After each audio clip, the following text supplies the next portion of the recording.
in North Korea received the news that they have long been hoping for. Their loved ones will be coming home.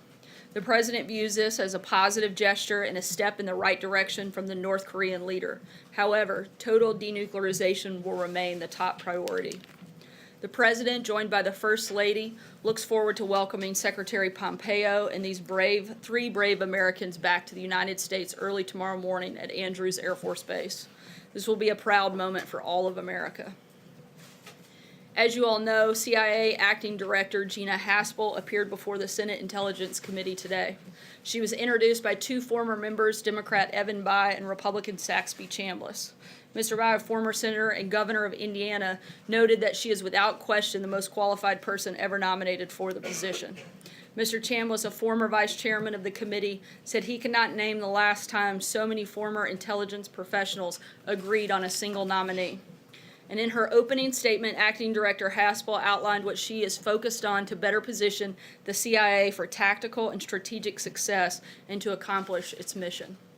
The acting director clearly demonstrated why the president selected her, her character, her experience, and her commitment to protecting the country.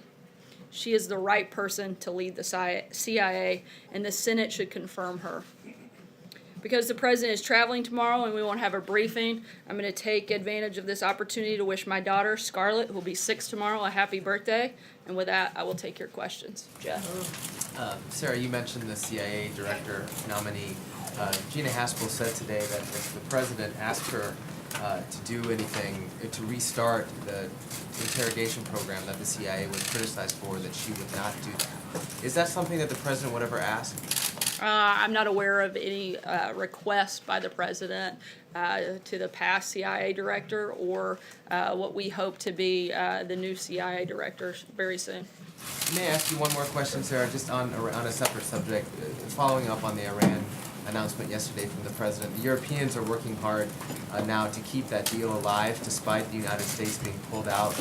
Can you say, will the White House ensure that European companies who trade with Iran will not suffer the sanctions that the United States is going to put back on?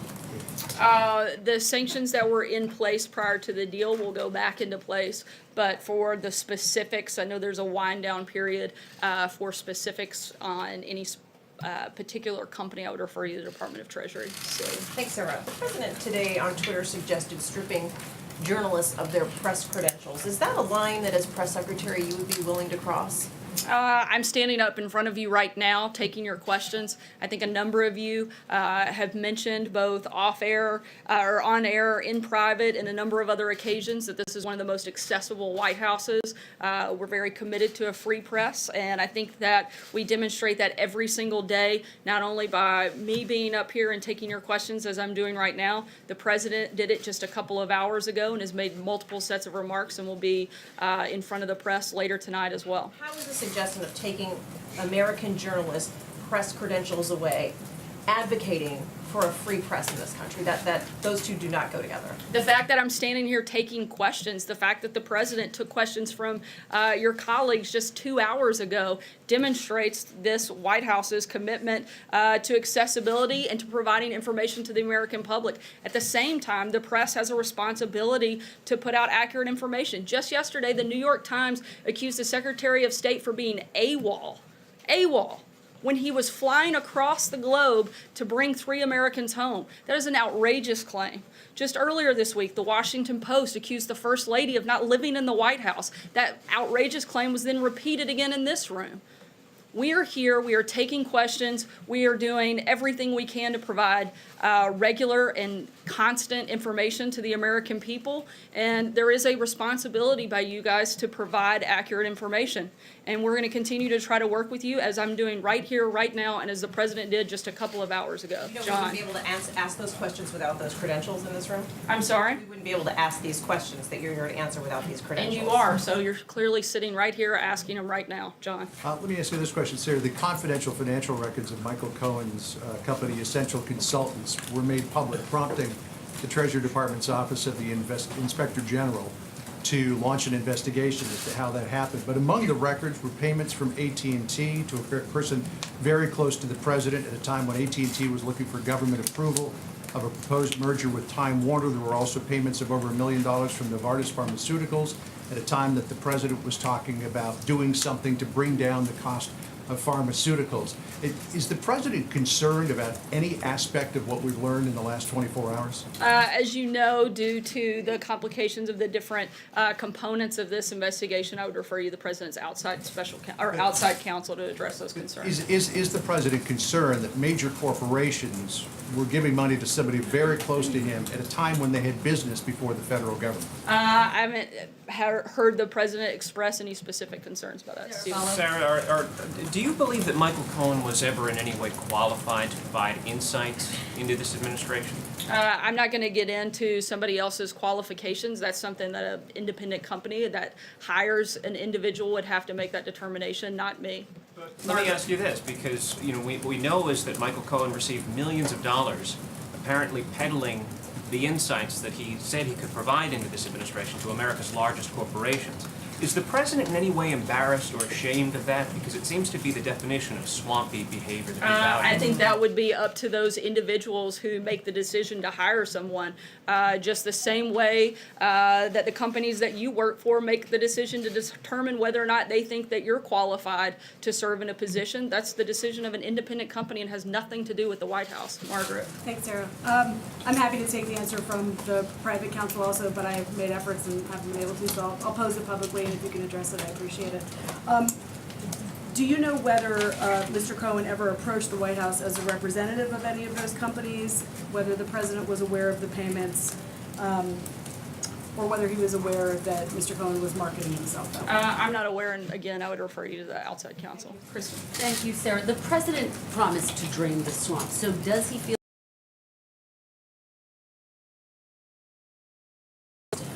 Again, I'm not going to weigh into this. That's a determination that individual companies have to make, and I haven't spoken with the president. But Sarah, based on what you know, you're the press secretary, you're standing there at the podium. Based on what you know and what's been revealed over the past 24 hours, does the president think it's appropriate that his personal attorney was selling access to him, given that he promised to drain the swamp? Again, I am purposefully, as has our team, we're not engaging in matters in this process at all, and I would refer you to the outside counsel for anything that has anything to do with Michael Cohen or others. Let me ask you one more Sorry, question. Kristen, I gave you a couple. Let me just ask you one more question. Has the president taken any action during his administration to benefit Novartis, AT&T, Korea Aerospace? Not that I'm aware of. Say it. Sarah, Saudi Arabia said that they would pursue a nuclear weapons program if Iran were to pursue a nuclear weapons program. Would they have the administration's support in the event that that occurred? Right now, I don't know that we have a specific policy announcement on that front, but I can tell you that we are very committed to making sure that Iran does not have nuclear weapons. Blake. Sarah, thank you. The president said today about Iran, he said, we'll see how we do with Iran. Probably we won't do well with them, but that's okay. Does the president feel as if he can negotiate with Iran going forward, or is he resigned to the fact that these two parties might be so far apart on a potential New Deal going forward? As the president said yesterday, he would like to see something happen, but we are 100% committed to making sure that Iran does not have nuclear weapons. And until we see that happen, we're going to continue to put maximum pressure, enormous sanctions on them. All of the sanctions that were in place before the deal are back in place, and we are preparing to add additional sanctions that may come as early as next week. Can you tell us, the president had expressed an interest in meeting Kim Jong-un at the DMZ, but today he said that is not going to be the case. Can you walk us through why that's no longer the case? What were the issues that have not made that possible? I can tell you that a date and location are set, but beyond that, I don't have any other announcements at this point. But we expect that to be announced here in the next few days. Steve? Yeah, if I could just follow up on that. For this administration, what are the most important criteria for the location for that summit? I'm not going to get into the specifics at this point. When we make an announcement about the date and the location, we'll provide further detail at that point. Dave? Thanks, Sarah. Was the decision to send Secretary Pompeo to North Korea yesterday at the very time the president was ripping up the Iranian nuclear deal, was that meant to reassure North Korea that the United States can make a nuclear deal that will be stuck to? I'm sorry, I couldn't hear the last part of your question. Does that Was that intended to reassure North Korea that it's worthwhile getting into negotiations with the United States over a nuclear deal that we will stick to? The purpose was to make sure that we continued the progress that we have had on setting the date and the location for the president's meeting with Kim Jong-un, which happened, as well as an additional thing which you all know about, and that was Secretary Pompeo was able to bring home those 3 Americans, which will be back in the United States later tonight. Follow on North Korea? Sorry. Sarah, I want to ask you about the tone of this potential summit, because earlier this week, North Korea criticized the president's claim that his so-called maximum pressure campaign was responsible for the meeting between South and North Korea. And just yesterday, a senior North Korean official reminded Secretary Pompeo that that happened not as a result of outside sanctions. So does President Trump maintain that he had, quote, everything to do with that meeting? And is he worried that the backlash about that claim could impact the tone of his own meeting with Kim?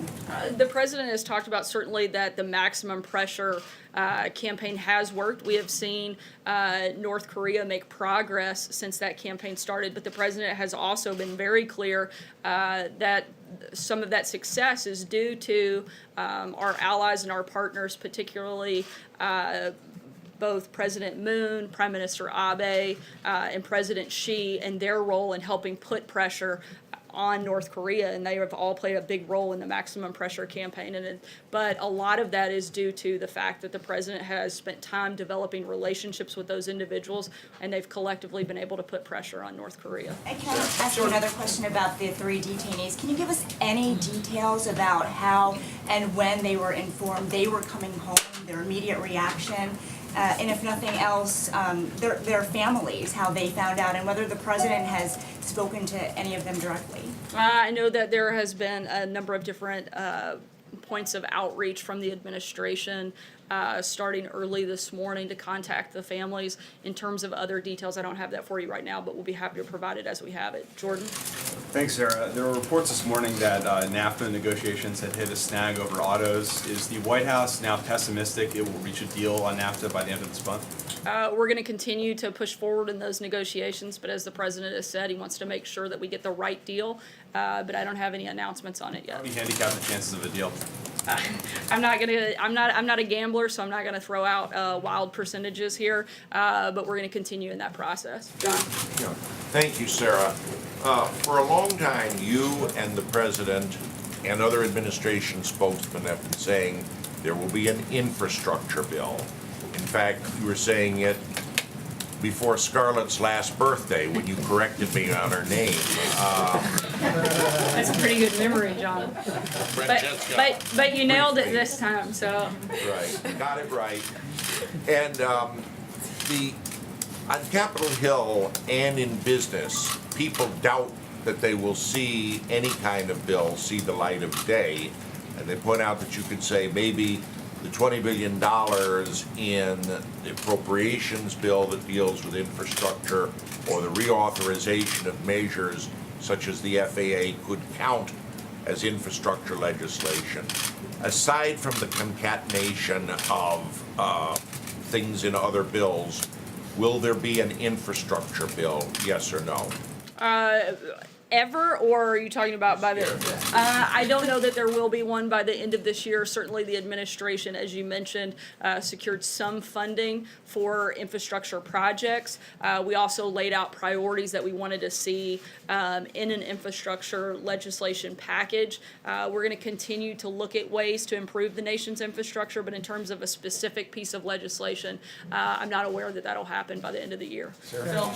Yeah, Sarah, Gina Haspel told the Senate today that she would not reopen enhanced interrogation programs if she becomes CIA director. And how does the White House square that with President Trump's long-held belief that torture is acceptable? He, on the campaign trail, repeatedly endorsed torture as a form of interrogating terrorists like that? The president has confidence in Gina Haspel to lead the CIA and wants to see her do exactly that and is going to allow her to fulfill that position and make those decisions.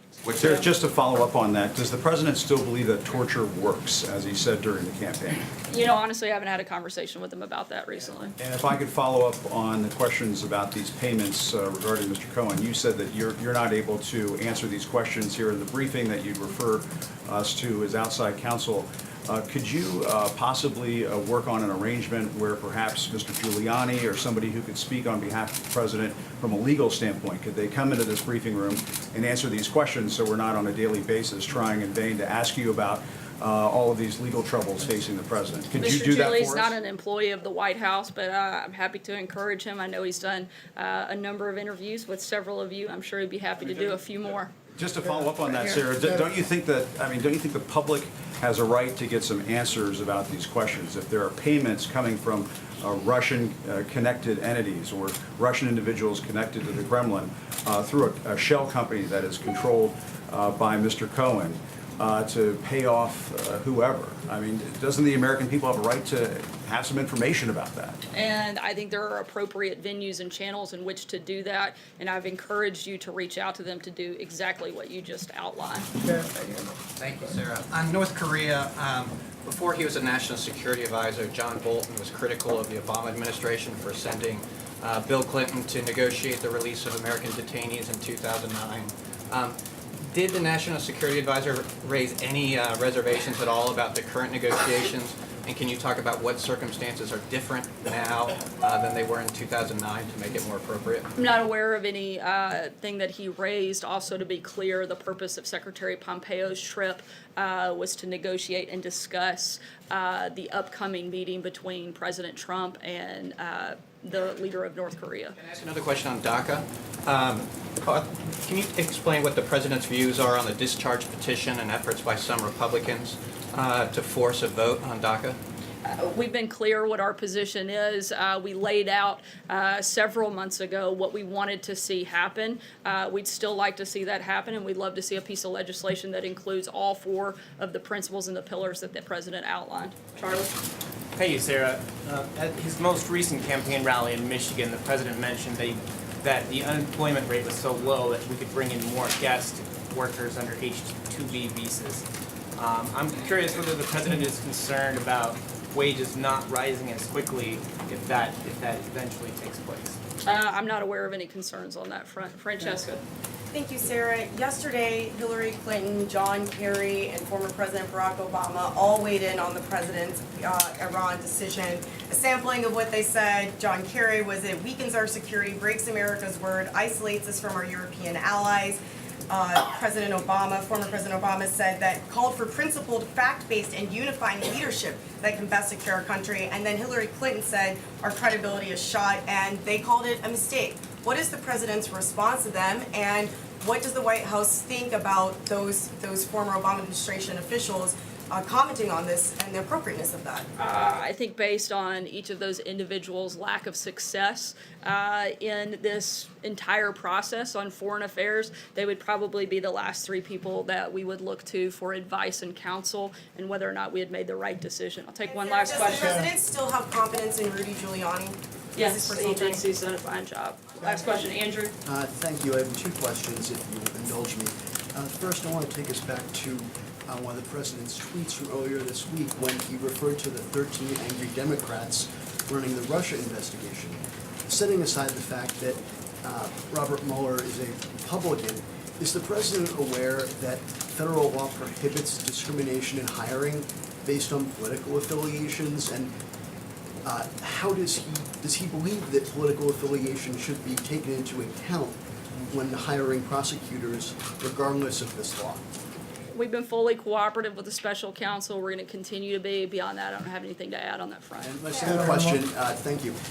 Second question, today Senate Democrats plus Susan Collins filed a discharge petition to repeal, for a CRA to repeal the FCC's repeal of the Obama-era net neutrality rules.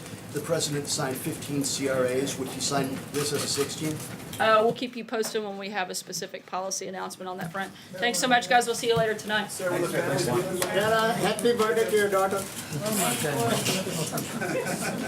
Thanks, Gordon. Good job.